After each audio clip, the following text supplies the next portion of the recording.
সূরা কাউসার হচ্ছে পবিত্র কোরআনুল কারীমের ভিতরে ছোট্ট একটি সূরা।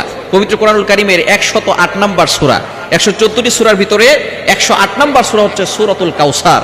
সূরা কাউসার 7 বার পরে নিম পাতায় ফু দিলে কি হয় জানলে আপনি অবাক হয়ে যাবেন।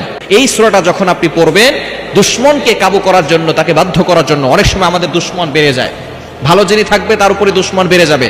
এটা কিভাবে আমল করবেন? আপনি প্রথমে ওযু করবেন। এই আমলটা ফজরের নামাজের পরে করার চেষ্টা করবেন। ফজরের নামাজের পরে আপনি ওযু করে ফজরের নামাজ পড়ে এরপরে আপনি সেখানে বসবেন, বসে 3 বার দুরূদ শরীফ পড়বেন। নিম পাতা নিয়ে সেখানে 7 বার বিসমিল্লাহ সহকারে সূরা কাউসার পড়ে ফু দিবেন। ফু দিয়ে ওই পাতাটাকে আপনার দুশমন যিনি আছেন তার কথা স্মরণ করবেন, তার একবার তার নাম উচ্চারণ করবেন যখন ফু দিবেন। এরপরে শেষে আবার 3 বার দুরূদ শরীফ পড়ে ওই পাতাটার ভিতরে ফু দিয়ে সেই পাতাটা আপনার যে দুশমন আছে সে যেই রাস্তা দিয়ে হাঁটে সেই রাস্তায় আপনি পুঁতে রাখবেন।